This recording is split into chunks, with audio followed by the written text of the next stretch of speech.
Welcome to I dream. నా పేరు లుంపిని. రోజు ఎన్నో హత్యలు జరుగుతూనే ఉన్నాయి. కానీ ఈ హత్య గురించి, ఈ వార్త గురించి మనం ఎందుకు మాట్లాడుకోవాలంటే, కూతురు తన తల్లిని చంపేసింది లవర్తో కలిసి. అంటే కూతురు తన లవర్ సహాయంతో తల్లిని చంపేసి ఇంట్లోనే బాతి పెట్టేసింది. ఈ ఘటన జరిగి ఆల్మోస్ట్ ఒక 9 to 10 months అయింది. బట్ ఇప్పుడే వాళ్ళు పట్టుబడ్డారనమాట.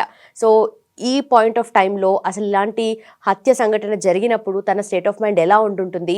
15-16 years ఉన్న అమ్మాయి ఇంత దారుణానికి ఒడిగట్టిందంటే అసలు తన మైండ్ సెట్ ఏంటి? ఇవన్నీ కూడా సైకలాజికల్ పాయింట్ ఆఫ్ వ్యూలో తెలుసుకుందాం. ఈరోజు మనతో జాయిన్ అవబోతున్నారు ప్రముఖ సైకాలజిస్ట్ ప్రతిమ గారు. Let's talk to her. Hello ma'am. Hello, నమస్తే. నమస్తే. నమస్తే. Talking about this incident, especially school going kid, literally అప్పుడే ఇంటర్మీడియట్లోకి వెళ్తుంది.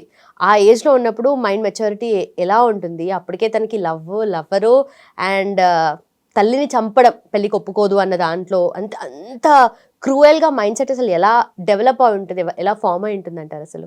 యాక్చువల్లీ ఈ వయసులో వచ్చేసి లవ్వర్ అని కాదు, కానీ అట్రాక్షన్ అనేది ఒకటి ఉంటుంది, వర్డ్ వాడాలి.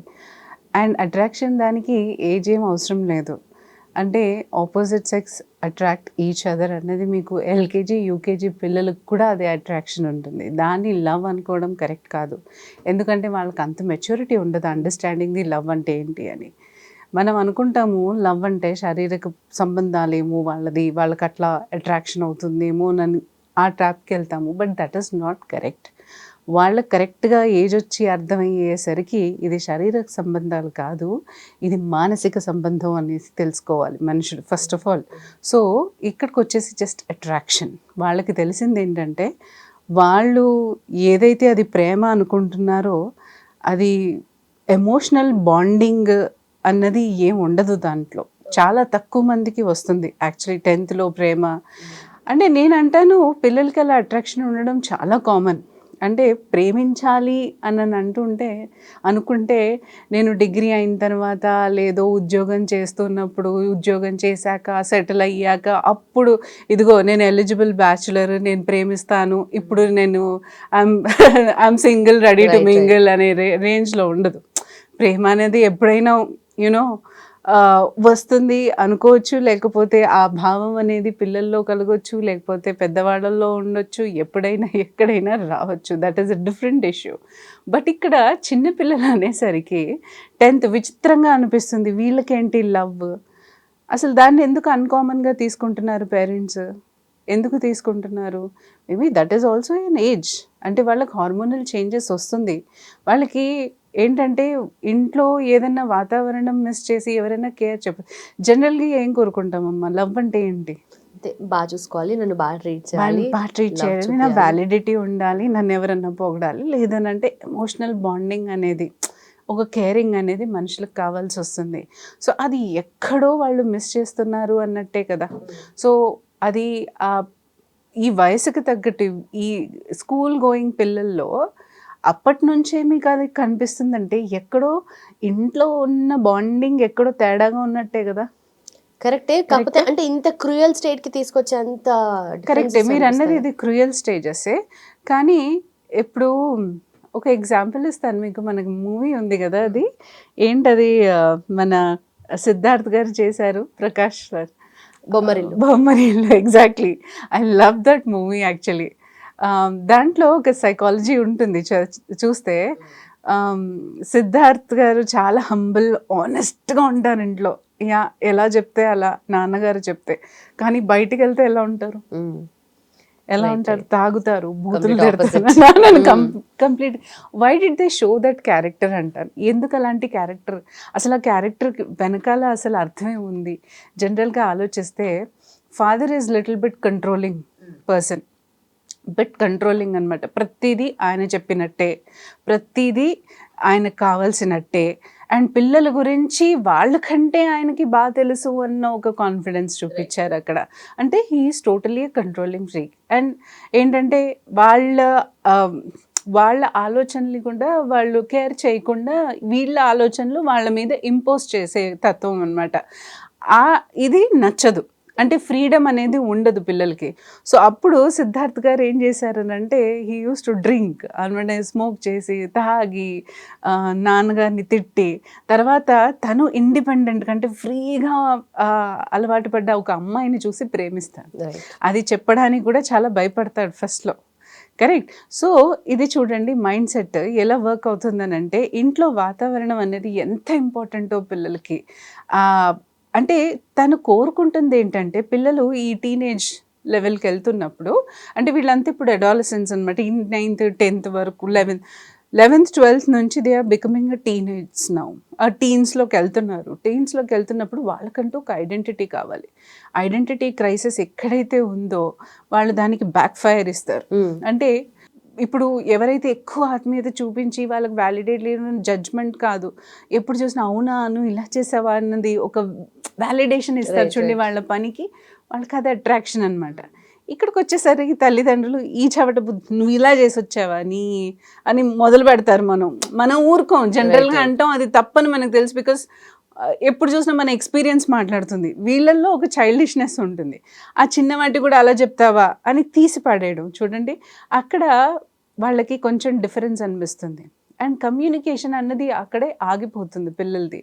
సో ఆ వ్యాలిడిటీ వెతుక్కోవటం కోసం ఎవరన్నా అది ఇస్తూ ఉంటే ఎమోషనల్ బాండింగ్, ఎమోషనల్ సపోర్ట్ ఏదైతే ఉందో, అరే నీకు ఇంత హెడేక్ వచ్చిందా ఉండు నేను చూపిస్తాను, అదే పేరెంట్స్ కొంతమంది చూపించకపోయేసరికి ఇలాంటి వాటికి ఏంటంటే స్లోలీ ఇంక్లైండ్ అవుతారు. అండ్ ఇక్కడ వచ్చేసరికి ఈ అమ్మాయికి చూడండి తను లవ్వర్ ఉంది, లవ్ చేసిందని వాళ్ళ అమ్మతో చెప్పిందో అమ్మతో చెప్పలేదో వాళ్ళకి ఎలా తెలిసిందో అది డిఫరెంట్ ఇష్యూ. రైట్. సో ఇక్కడికి వచ్చేసరికి ఆ అబ్బాయి దగ్గర చూసిన తనేంటి లవ్, ఒక కేరింగ్, నాన్ జడ్జ్మెంట్లు. తను సీనియర్, తను మైనర్ కాదు ఆ అబ్బాయి. ఓకే. సో ఆ అబ్బాయి మైనర్ కాదు అన్నప్పుడు వాడికి చాలా ఇన్ఫ్లుయెన్షియల్ పర్సనాలిటీ ఉంటుంది, అంటే రెచ్చగొట్టే పర్సనాలిటీ. ఇప్పుడు తినేంటి ఇంకా టీనేజ్లో వెళ్తుంది, ఉడుకు రక్తం కాబట్టి డెఫినెట్గా వీడికి ఇన్క్లైండ్ అయిపోయి వీళ్ళు చక్కగా ఇన్ఫ్లుయెన్స్ చేసుకున్నాడు ఆ అమ్మాయిని. సో వీళ్ళ దాంట్లో ఉన్న పాజిటివిటీ కన్న తల్లిదండ్రుల మీద ఎందుకు కనపట్లేదు ఆ అమ్మాయికి? తల్లి కూడా పెంచింది, తనకు కావాల్సింది ఏదైనా అమరుస్తారు వాళ్ళు డెఫినెట్లీ. ఆ మాట ఒక్కటి ఉంది, ఆ బాండింగ్ ఏదైతే ఉందో అక్కడ కట్ అయిపోయింది. సో తన అక్కడ వదిలేసి ఇక్కడ ఇన్క్లైండ్ అయిపోయింది కాబట్టి మదర్ని కంప్లీట్గా ఖండించి తన ప్రేమని ప్రేమగా గుర్తించలేదు. సో ఇంకా మనము నిప్పు మీద పెట్రోల్ పోస్తే ఎలా ఉంటుంది, సో ఆ ఏజ్ కాబట్టి సో ఈ ఎక్స్ట్రీమ్స్లో వెళ్ళే మైండ్ సెట్ కూడా ఉంటుంది. వాళ్ళని యాంటీ సోషల్ పర్సనాలిటీ అంటారు జనరల్గా. ఇది టీనేజర్స్లో చాలా ఉంటుంది, ఈ కాలంలో చాలా చాలా ఉంది. ఇన్ఫ్యాక్ట్ దట్ సోషల్ మీడియా అన్నది లేకపోతే ఈ పబ్ కల్చర్ అన్నది వీళ్ళని చాలా ఇన్ఫ్లుయెన్స్ చేస్తుంది. అదే ఎక్కువ ఇన్ఫ్లుయెన్స్ చేస్తుంది అంటారు, ఇంకేమైనా అదర్ ఫ్యాక్టర్స్ ఉండొచ్చు అంటారు? అదర్ ఫ్యాక్టర్స్ అంటే they are susceptible for the peer pressures, అంటే కంపారిజన్స్ ఉంటాయి వాళ్ళకి. పియర్స్లో చాలామంది రిచ్ ఫెలోస్ ఉన్నారు అనుకోండి, వాళ్ళు ఏంటంటే కొంచెం పబ్ కల్చర్కి అలవాటు అయ్యి ఉంటారు. సో వీళ్ళకి ఆనందం దొరకపోయేసరికి ఎక్కడో అక్కడ నేను ఇంకా మ్యాచ్ అవ్వట్లేదు అన్న పంతం, అంటే పేరెంట్స్ నాకు ఇవన్నీ ఇవ్వలేకపోతున్నారు అని డిస్సాటిస్ఫాక్షన్. వాళ్ళలో సోషల్ సర్కిల్, సోషల్ ఇన్ఫ్లుయెన్సెస్ కూడా చాలా జరుగుతూ ఉంటాయి కదా. ఇన్స్టాలో ఎవరికైతే ఎక్కువ ఫాలోవర్ ఉందో వాడు టాప్, కాలేజ్లో ఒక హీరో, వాడికి ఒక ఫ్యాన్ ఫాలోవర్స్. ఈ మంది ట్రెండ్ ఏంటంటే ఒకరికొకరు డేటింగ్ ఇచ్చేటప్పుడు కూడా నీకు ఒక డేట్ ఉన్నాడా, ఇద్దరు ఉన్నారా డేటింగ్. అమ్మాయిలు అబ్బాయిలు కూడా అదే చర్చ, ఎక్కువ మంది ఉంటే వాళ్ళు ఇంకా పాపులర్. ఆ కల్చర్ తీసుకొచ్చేసామని అంతే. ఇంకా దాంతో వాళ్ళకి ఇంకా కంపారిజన్, ఫిగర్ కాన్షియస్నెస్ కానీ మనీ మైండ్ కానీ అక్కడంతా కంపారిజన్స్ వచ్చి definitely they are stepping back out of it. Right. But ఏదన్నా అయి ఉండొచ్చు, అంటే చంపడం వరకు వెళ్ళడము అంటే అక్కడ ఏం జరిగిండొచ్చు? మైండ్ స్టెబిలిటీ లేకపోవడం పిల్లల్లో. జనరల్గా ఆ టైంలో మనకి ఫ్రంటల్ లోబ్, మనకు ఆలోచన శక్తి అనేది ఉంటుంది. ఆ టైంలో వాళ్ళకంత ఎమోషనల్ రెగ్యులేషన్ అంటారు కదా, ఈ ఎమోషన్, నాకు ఈ కోపం వచ్చినప్పుడు ఇప్పుడు సిద్ధార్థ్ ఏదైతే విజృంభించి ఇచ్చేసాడో హీఈస్ అన్కంట్రోలబుల్ ఓవర్ ఇట్. నిజంగా ఆలోచిస్తే వాళ్ళ నాన్నగారు ఏం తప్పు చేయలేదు, right? He tried to save him from all the out side world. He thought give him a best kind of life, give him a safe kind of life. అట్లా అనుకున్నారే తప్ప తనేం తప్పుగా ఆలోచించలేదు. అలా ఆలోచించాలి అని అనుకుంటే పేరెంట్స్ వయా త్రూ మనకు కూడా చాలా పాజిటివ్ థాట్సే వస్తాయి, కానీ ఆ మైండ్ పాజిటివ్ థాట్ వైపుకి వెళ్ళదు. అంటే ఇంత రిస్ట్రిక్షన్స్లో పెడుతున్నారు, నాకు అడ్డు కూడా నిలుస్తున్నారు, నా ఫ్రీడమ్కి అడ్డొస్తున్నారు అన్న భావన ఉంటుంది తప్ప వాళ్ళలో ఇలా కంట్రోల్ చేసినందుకు కారణాలు ఇవి ఉంటాయి అన్న పాజిటివ్ థాట్ వాళ్ళకి ఆ మెచ్యూరిటీ లెవెల్ ఉండదు. సో అక్కడ ఎమోషనల్ ఇర్రెగ్యులరైజేషన్ ఒకటి, అండ్ దెన్ తన ఫ్రంటల్ లోబ్లో అంత మెచ్యూరిటీ లేకపోవడం, అంటే ఇది కరెక్టా కాదా అవునా అన్న అస్సలు ఉండరు వాళ్ళు. సో ఇలాంటి క్షణికావేశంతో వాళ్ళు ఏదైనా చెయ్యొచ్చు, ఏమన్నా చెయ్యొచ్చు. అండ్ అందులో ఐ థింక్ ఈ బూజింగ్ అనేది ఇప్పుడు చాలా అలవాటు అయిపోయింది కదా, డ్రింకింగ్ హ్యాబిట్, స్మోకింగ్ హ్యాబిట్, వేప్ అని, డ్రగ్స్ అని ఇష్టానికి ఉన్నాయి బయట మార్కెట్లో. సో ఇవన్నీ ఇన్ఫ్లుయెన్స్ చేస్తున్నాయి వాళ్ళని. సో డెఫినెట్గా ఐ థింక్ పేరెంట్స్ చాలా అప్రమత్తంగా ఉండాలి, వాళ్ళు చాలా పేషెన్స్గా ఉండాలి ఈ విషయంలో. అంటే పిల్లల్ని డీల్ చేసుకోవడంలో ఒక స్ట్రిక్ట్నెస్ ఒక్కటే పనికిరాదు, వాళ్ళతో ఎంత ఫ్రెండ్లీగా అలవాటు చేసుకుంటాము అన్నది చాలా చాలా important. Right. But all set and done ఏదో ఒక మూలన ఇలాంటి కేసు మనం చూస్తూనే ఉన్నాం. Like specially past few years or few months నుండి చూసుకుంటే ఇలాంటి కేసెస్ కదా. అంటే ఈ కైండ్ ఆఫ్ మెంటాలిటీ వచ్చినప్పుడు అంటే అంత పీక్స్ ఆఫ్ కోపమా, లేదంటే అది ఫ్రస్ట్రేషనా, లేదంటే పొరపాటున ఏమన్నా అయినా కూడా దాన్ని కవరప్ చేయడానికి ఇక్కడ ఇంట్లోనే పూడ్చిపెట్టారు వాళ్ళు, కొంచెం స్ట్రెస్ లెవెల్స్ ఎక్కువ ఇవన్నీ చదువుతున్నాయి కదా. సో వాళ్ళ స్టేట్ ఆఫ్ మైండ్ మేబీ ఆ హైకి వెళ్ళినప్పుడు వాళ్ళు ఎలా మెయింటైన్ చేసుకోగలగాలి అనేది దానికి ఏం చెప్తారు? అంటే నేను అంటాను, ఫస్ట్ ఆఫ్ ఆల్ అబ్జర్వ్ చేయండి, చైల్డ్ అంత హై మైండ్ సెట్తో ఎందుకు వెళ్తున్నాడు. లేకపోతే అగ్రెషన్ అనేది చూడండి, ఒక్కొక్కసారి ఫోన్ విసిరి కొట్టడము, లేకపోతే ఇంట్లో ఉన్న వస్తువులు విసిరి కొట్టడము, లేకపోతే నేను మొన్న ఒక కేసు చూశాను, ఆ అబ్బాయి జస్ట్ 9th క్లాస్, వాళ్ళ నాన్న విపరీతంగా బయటికి వెళ్తున్నాడు అని చెప్పి ఏంటంటే ఈ మోచేతులతో వాడిని ఇలా పట్టి మొహం మీదెల్లా గుద్దాడు. అది కూడా చాలా హార్డ్ దెబ్బలు తగిలే అబ్బాయికి. ఇక్కడ మచ్చలతో వచ్చాడు, కౌన్సిలింగ్కి తీసుకొచ్చారు. యాక్చువల్లీ వాడున్న అగ్రెషన్కి వాడికి రీహాబ్కి పంపించాలి. సో అలా కాకుండా వాళ్ళు ఏం చేశారంటే ఒకసారి కౌన్సిలింగ్కి తీసుకొచ్చినప్పుడు అసలు వాడి మాట తీరు కూడా కంట్రోల్లో లేదు, అంత కోపంలో ఉన్నాడు అనమాట. ఆ అగ్రెషన్ రావడానికి కారణం ఏంటి అని ఆలోచించాలి పేరెంట్స్. దాన్ని ఇమ్మీడియట్లీ ఎట్లా బ్రేక్ చేయాలన్నది అదొక టాస్క్ కింద తీసుకోవాలి. అంటే వాడిని ఇంకా కొట్టి తిట్టి మీరు ఇంకా అగ్రెసివ్ చేయకుండా ఎక్కడ స్టాప్ చేయాలి, అసలు ఎలా ఉంటే కరెక్ట్ అన్న సొల్యూషన్ మార్గానికి వెళ్తారు చూడండి పేరెంట్స్. అక్కడ వాళ్ళు చేంజెస్ రావాల్సి వస్తుంది పిల్లల్లో. సో ఫస్ట్ ఆఫ్ ఆల్ అది ఐడెంటిఫై చేసిన తర్వాత స్పెషలిస్ట్ని కలవడం చాలా బెటర్. ఎందుకంటే కొన్నిసార్లు మెడిసిన్స్ కూడా అవసరం పడతాయి వాళ్ళకి, మెడిసిన్స్ అవసరం పడుతుంది. అలాగే కౌన్సిలింగ్ కూడా కంటిన్యూస్గా చేయాలి. అండ్ దాంట్లో యోగా, మెడిటేషన్ ఇలాంటివి కూడా చాలా నేర్పిస్తాము. సో వాళ్ళ మైండ్ సెట్ ఏంటంటే కామ్ డౌన్ అవ్వాలి. సో ఇలాంటి మెంటల్ రెగ్యులేషన్ కానీ, ఒక ఫోకస్, కాన్సన్ట్రేషన్ ఎక్సర్సైజెస్ ఇవన్నీ చేస్తే క్రమేణంగా వాళ్ళ అగ్రెషన్ అన్నది తక్కువైపోతుంది.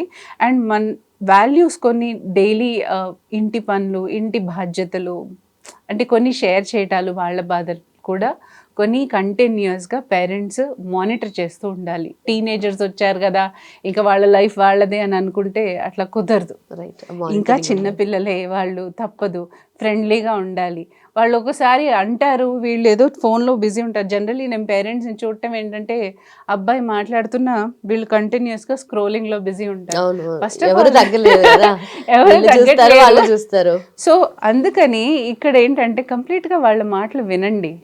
దాని తర్వాత వాడు అసలు చెప్తున్నది మీకు అండర్స్టాండ్ అయ్యింది, రెండు ఒకటే వర్జనా ఆలోచించండి. వాడు ఏం చెప్పదలుచుకున్నాడు, మీరేం అండర్స్టాండ్ చేసుకుంటున్నారు.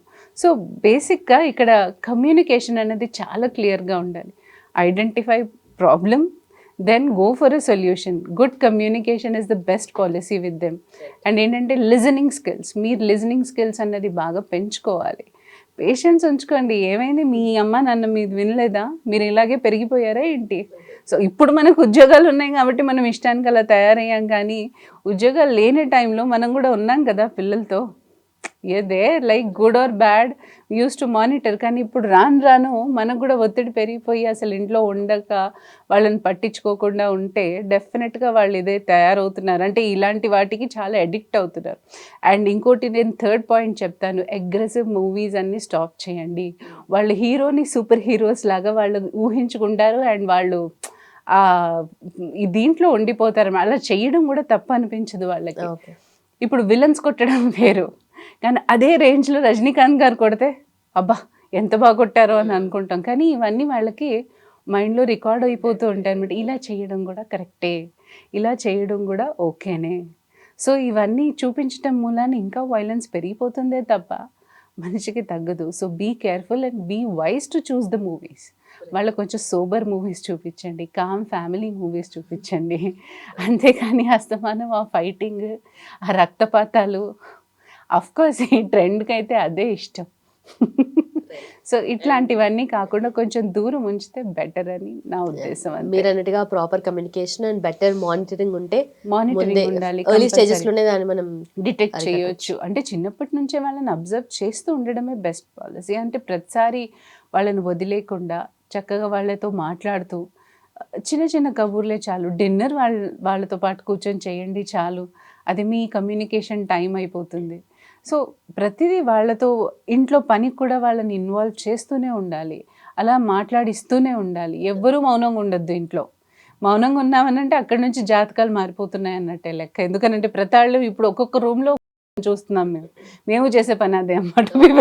ఇప్పుడు మానేశాను నేను 1 month నుంచి. Even I'm giving some time for my children. ఎందుకంటే ఆల్ ద టైమ్ మెసేజెస్ వస్తుందా లేక ఇదా అదా అనుకుంటూ స్క్రోల్ చేస్తూ ఉంటాను. That's a very bad habit actually. So quality time అనేది చాలా ఇంపార్టెంట్. ఎవరికి డబ్బు ఇది ఎంత దారపోసినా చివరికి వచ్చేసరికి మీరు మాట్లాడట్లేదు, మీతో క్వాలిటీ టైం లేదు, లేకపోతే కమ్యూనికేషన్ లేదు, ప్రేమ లేదనంటే అలాంటి రిలేషన్షిప్ లాంగ్ టర్మ్లో వెళ్ళడం కూడా చాలా చాలా కష్టం.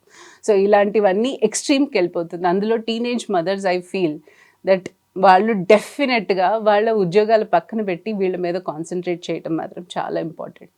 అండ్ ఈ వయసులో ప్లీజ్ గమనిస్తూ ఉండండి. వాళ్ళు పబ్స్కి వెళ్ళే కల్చర్ని గుడ్ తీసుకోండి, బట్ టైంకి ఇంత టైం కల్లా మీరు ఇంటికి రావాలి.